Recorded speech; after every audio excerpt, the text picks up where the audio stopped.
பாரதிய ஜனதா கட்சி தமிழ்நாடு முழுவதுமே இன்று பாரதிய ஜனதா கட்சியினுடைய தலைவர்கள் தொண்டர்கள் கைது செய்யப்பட்டதை கண்டித்து நம்முடைய தொண்டர்கள் எல்லாம் போராட்டத்தில் இறங்கியிருக்கிறார். அவர்களுக்கு என்னுடைய அன்பான வேண்டுகோள், தமிழ்நாட்டில் வேற எந்த தொண்டர்களும் போராட்டத்தில் இறங்க வேண்டாம் என்பது என்னுடைய அன்பான வேண்டுகோள். முதல்ல தமிழ்நாட்டில் இன்னைக்கு ரேபிஸ்டா இருந்தா ராஜ மரியாதை, கள்ளச்சாராயம் காட்சி வித்தா நமக்கே நஷ்ட ஈடு, மணல் கடத்தினா ராஜ மரியாதை. ஆனா ஊழலை தட்டி கேட்டீங்கன்னா உங்களுக்கு சித்திரவதை. பாரதிய ஜனதா கட்சியினுடைய தலைவர்கள் தொண்டர்கள் குறிப்பாக நம்முடைய மகளிர்கள் எல்லாம் சென்னை முழுவதுமே கைது செய்து 10 மண்டபத்தில் வச்சு மண்டபம் பத்தாம காலையிலிருந்து நடு ரோட்ல இருப்பதை நம்ம பார்க்கிறோம். கைது செய்யப்படும் பொழுது கொடுக்கப்பட்ட காரணமும் நம்மை கைது செய்யப்படும் பொழுது கொடுக்கப்பட்ட காரணமும் இன்னைக்கு உள்ள காவல்துறையினுடைய வேண்டுகோளை ஏத்துக்கிட்டு அறவழி போராட்டத்தின் வழியில கைதுக்கு ஒத்துழைத்து முழுமையாக நாம் உள்ள இருந்திருக்கோம். ஆனா காவல்துறையினுடைய உயரதிகாரிகள் நடந்து கொண்ட விதம் நாங்க வன்மையா கண்டிக்கிறோம். காரணம் 6 மணிக்கு மேல நம்முடைய சகோதரிகளை ஒரு இடத்துல கைது செய்து வைக்க கூடாது என்பது சட்டம். அதையெல்லாம் மீறி இருக்கிறாங்க. 6:50 7 மணி வரைக்கும் 5:45 இருந்து சொல்லி பார்த்தோம். நீங்க டாஸ்மார்க்கு போக கூடாது, உங்களுக்கு அனுமதி கொடுக்கல அப்படின்னு கேட்டாங்க. நேத்து காவல்துறை அனுமதி கேட்டது டாஸ்மார்க்கு ஆப்போசிட்ல இருக்கக்கூடிய கிரவுண்ட். அனுமதி மறுப்பு கடிதம் கொடுத்த பிறகு இன்னைக்கு டாஸ்மார்க் போக கூடாது, நாங்க அதுக்கும் ஒத்துக்கிட்டோம். 5:30 மணிக்கு டாஸ்மார்க்கே மூடினதுக்கு அப்புறம் அதை காரணம் வைத்து எங்களை கைது செய்த காவல்துறை 7 மணி வரைக்கும் எதற்காக பாரதிய ஜனதா கட்சியினுடைய தலைவன் தொண்டனை உள்ள வைக்கணும். அதனால எங்களை பொறுத்தவரை இதை நாங்க தீவிரப்படுத்த போறோம். அடுத்த ஒரு வாரத்தில் இனி நாங்க தேதி சொல்லாம தான் எல்லா போராட்டமும் நடத்த போறோம். இனி எந்த போராட்டமும் பாரதிய ஜனதா கட்சி தமிழக காவல்துறைக்கு நாங்கள் தேதி சொல்ல போவது கிடையாது. காவல்துறையின் மீது நாங்கள் நம்பிக்கை இழந்து விட்டோம். ஜனநாயகத்தில் பாரதிய ஜனதா கட்சி காவல்துறைக்கு எந்த விதமான கடிதமும் நாங்கள் கொடுக்க போறது கிடையாது. எந்த ஆர்ப்பாட்டத்திற்கும் பாரதிய ஜனதா கட்சி கடிதம் கொடுக்க மாட்டோம். இதுவரை கடைசியாக 7 கடிதம் கொடுத்தோம். 7 ஆர்ப்பாட்டத்திற்கு 7ஐயும் நிராகரிச்சிருக்கிறாங்க. 7க்கும் பிரிவென்டிவ் கஸ்டடி வச்சிருக்கிறாங்க. ஜனநாயகத்தினுடைய குரல் விளைய காவல்துறை திமுகவினுடைய ஏவல் துறையாக மாறி இருக்கின்ற காரணத்தினால அடுத்த ஒரு வாரத்தில் நடக்கக்கூடிய போராட்டம் தமிழ்நாட்டில் இருக்கக்கூடிய 5000க்கும் மேற்பட்ட டாஸ்மாக் கடையில முதலமைச்சர் மு.க. ஸ்டாலின் அவருடைய பிரேம் போட்ட போட்டோவை மகளிர் அணி ஆணி அடிச்சு அதை அங்க ஒட்ட போறாங்க. அடுத்த ஒரு வாரத்துக்குள்ள தேதி குறிப்பிடாம தமிழகத்தில் இருக்கக்கூடிய டாஸ்மாக் எல்லா கடையிலும் பாரதிய ஜனதா கட்சியினுடைய சகோதரிகள் தாய்மார்கள் மகளிர் அணி முன்னிருந்து நானும் உட்பட தமிழ்நாட்டில் டாஸ்மாக் கடையில முதலமைச்சருடைய பிரேம் போட்ட போட்டோவை சுத்தில் வச்சு ஆணி வச்சு அடிச்சு அதை ஒட்ட போறோம்.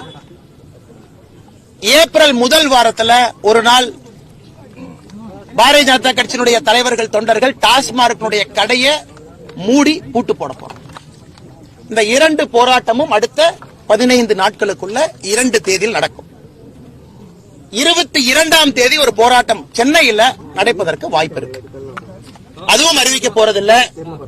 காவல்துறை பாரதிய ஜனதா கட்சிக்கு மரியாதை கொடுக்காத வரை பாரதிய ஜனதா கட்சி காவல்துறைக்கு மரியாதை கொடுக்காது. Very simple. காவல்துறையை பொறுத்த வரைக்கும் யூனிஃபார்ம் போட்டிருக்கிறவங்க ஒரு ஜனநாயகத்தில் எங்களை போன்ற அடக்கமாக ஒடுக்கமாக ஜனநாயகத்தின் வழியில் வந்திருக்கக்கூடிய ஒரு கட்சி தமிழ்நாட்டில் எங்கேயுமே பஸ் உடைக்கல, யாரையும் தீயப்பட்டு கொளுத்தல, நடு ரோட்ல யாரையும் வெட்டி சாய்க்கல. எப்பொழுதும் அறவழி போராட்டம் தான்.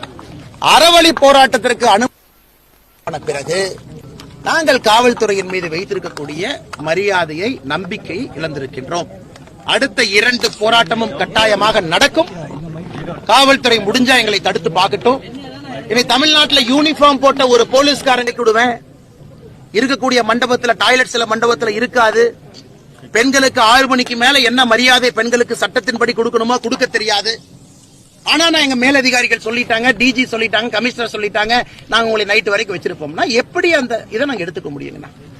இது ஜனநாயக முறைப்படிதான் இருக்கும். அதனால நான் காலையிலேயே உங்களுக்கு சொன்னேன், எல்லா ஆர்ப்பாட்டமும் நீ தேதி இல்லாம தான் நடக்குங்க. நீ தேதி எல்லாம் உங்களுக்கு சொல்ல போறது கிடையாது. சிஎம் வீட்டை முற்றுகையிடுவோம் சொல்லாம பண்ணுவோம் அப்படின்னு சொல்லிருக்கீங்க. ரகுபதி அமைச்சர் அவர்கள் ஒரு பதில் சொல்லியிருக்காரு, வந்து பார்க்க சொல்லுங்க, டெல்லி போல உறுதியா வருவேன். அந்த கிரிமினல் ரகுபதிக்கு நல்லா சொல்லியிருக்கு. அளவுக்கு அதிகமாக சொத்து சேற்ற வழக்குல தமிழ்நாட்டினுடைய மந்திரி ரகுபதி, சிறைத்துறை, லஞ்ச ஒழிப்புத்துறை, வெக்கக்கேடு, அளவுக்கு அதிகமாக சொத்து சேர்த்த வழக்கு ரகுபதியின் மீது நடந்து கொண்டிருக்கிறது. சட்டத்துறை அமைச்சராக இருக்கிறாங்க. அவரு மேல வருமானத்துக்கு அதிகமா சொத்து சேர்த்த கேஸ் நடந்துகிட்டு இருக்கு. இவர் சட்டத்துறை அமைச்சர், கோர்ட்ஸ் எல்லாம் இவர் கீழே.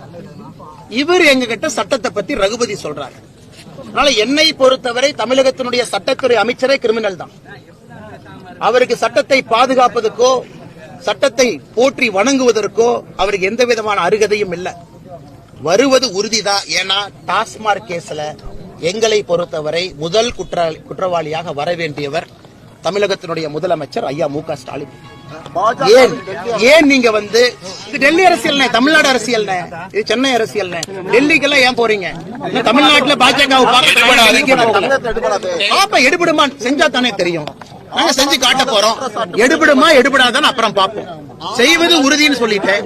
டாஸ்மாக் வழக்கில் என்னை பொறுத்தவரை முதல் குற்றவாளியாக இருக்க போறவரே தமிழ்நாட்டினுடைய இன்றைய முதலமைச்சராக இருக்கக்கூடிய மு.க. ஸ்டாலின் நான் சொல்லிட்டேன். அதுக்கு மேல நான் மூடி மறைச்சு எதுவுமே பேசலீங்கன்னா அப்ப வீரியம் அதிகரிக்கும். நிச்சயமா வீரியம் அதிகரிக்கும். நான் சொல்லிட்டேன் பாருங்க, காவல்துறை இன்னைக்கு நைட்ல இருந்து தூங்கக்கூடாதுன்னா தமிழ்நாட்டுல காவல்துறைக்கு கிடைத்த நிம்மதியான தூக்கம் என்பது இன்றைக்கு இரவு இருக்கும்.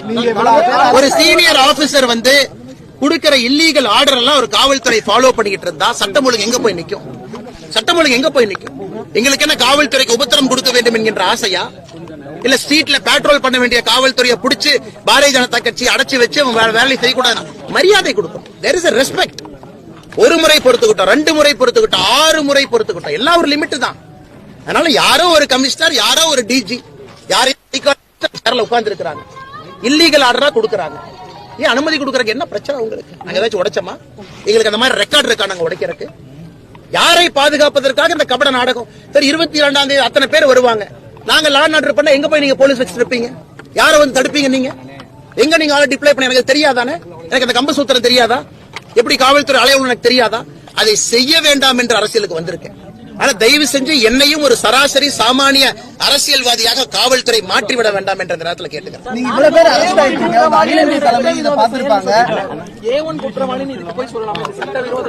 அரஸ்ட் பண்ண சொல்லுங்க. சட்டத்துறை அமைச்சர் நான் சட்டவிரோதமான செயல் சொன்னார்ல, தைரியம் இருந்தா ரிமாண்ட் பண்ண சொல்லுங்க. நான் முதலமைச்சர் மு.க. ஸ்டாலின் அவர்களை A1 குற்றவாளியாக வர வேண்டும் என்று சொல்லியிருக்கிற அந்த வழக்கில் அரஸ்ட் பண்ண சொல்லுங்க. அவர் சட்டத்துறை அமைச்சர் தான், சட்ட கையில தான் வச்சிருக்காரு. நான் பயந்துகிட்டு ஐயோ ரகுபதி நான் பயந்துட்டேன், நான் சொன்னது பொய்ன்னு சொல்ல போறேன்னா கிடையாது.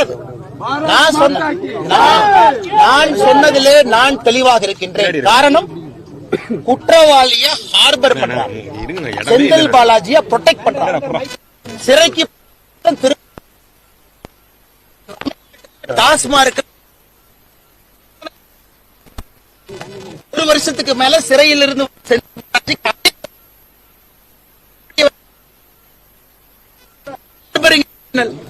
கூட இருக்காரு. முதலமைச்சருக்கு அது இது இல்லையா? நீங்க அமைச்சரா கன்டினியூ பண்ணுமான்னு கேட்கிறாங்க. இந்த அடிப்படையில முதல் குற்றவாளின்னு சொல்றேன். ஏன்னா எனக்கு என்னுடைய மூளைக்கு எட்டின வரைக்கும், என்னுடைய கருத்து சுதந்திரத்துக்கு எட்டின வரைக்கும் எனக்கு தெளிவா தெரியுது சிஎம் இஸ் இன்வால்வ். அதனாலதான் அந்த நீஜக் ரியாக்ஷன். கடந்த 15 நாட்களாக தமிழக அரசு போடக்கூடிய நாடகம் எல்லாம் என்ன? டாஸ்மார்க்ல முதலமைச்சர் இன்வால்வ் ஆயிருக்காரு, அதை மடைக்கணும்.